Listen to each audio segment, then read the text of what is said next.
Di balik Candi Gedung Songo, candi yang memiliki keangkeran dan banyak cerita mistis.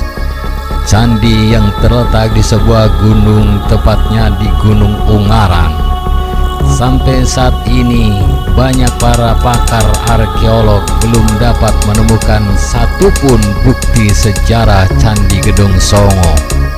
Namun dilihat dari bentuk arsitektur dan lokasi, bisa diprediksi bahwa kompleks candi ini dibuat pada masa pemerintahan dinasti Sanjaya Hindu di Jawa, yaitu sekitar ke-8. Letak candi yang berada di perbukitan juga memiliki fungsi sebagai tempat untuk pemujaan, karena menurut kepercayaan Hindu pada masa itu, gunung dianggap sebagai kayangan atau surga tempat para dewa.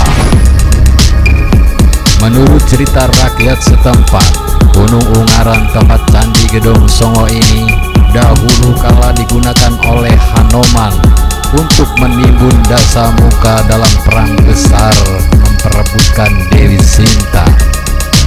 Seperti diketahui dalam cerita pewayangan Ramayana yang tersohor itu, Dasamuka telah menculik Dewi Sinta dari sisi Rama suaminya. Untuk merebut Sinta kembali, pecahlah perang besar antara Dasamuka dengan bala tentara raksasanya melawan Rama yang dibantu pasukan kera pimpinan Hanoman. Dan dalam perang tersebut, Dasamuka yang sakti tak bisa mati kendati dirajam berbagai senjata oleh Rama. Melihat itu, Hanoman yang anak dewa itu kemudian mengangkat sebuah gunung untuk menimbun tubuh Dasamuka. Jadilah Dasamuka ditimbun hidup-hidup oleh gunung yang kemudian hari disebut sebagai Gunung Ungaran.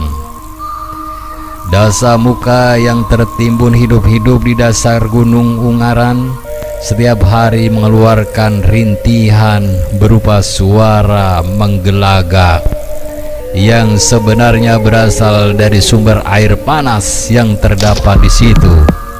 Sumber air panas yang mengandung belerang itu sendiri akhirnya menjadi tempat mandi untuk menghilangkan beberapa penyakit kulit.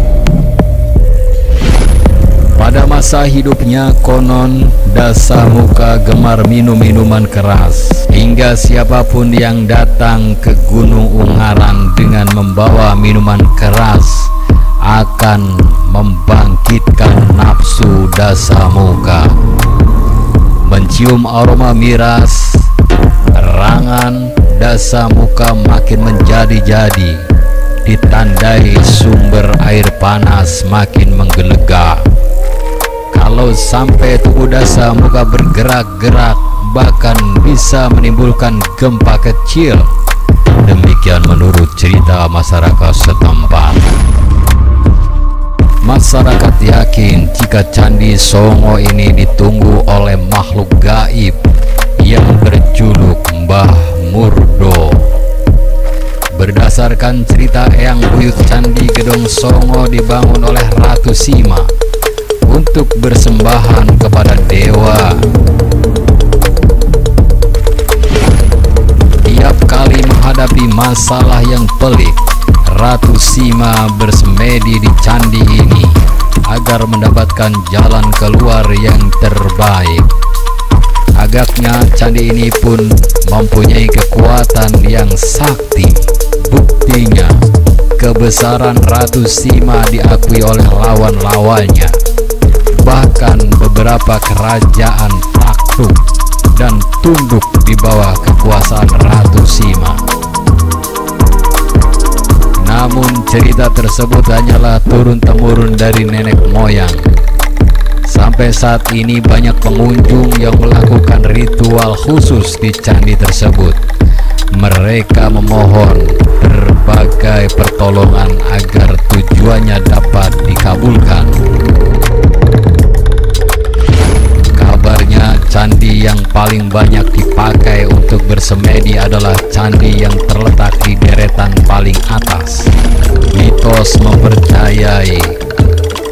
Sebelum memasuki wilayah Candi Gedong Songo, sebaiknya pengunjung harus meminta izin terlebih dahulu kepada Mbah Murdo yang dipercaya sebagai penghuni gaib di kawasan ini.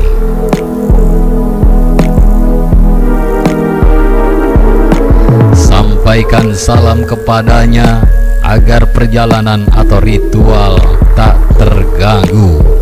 Di kawasan cagar budaya Candi Gedong Songo yang bersuhu rata-rata 19 sampai 27 derajat Celcius ini ternyata memiliki bioenergi terbaik di Asia.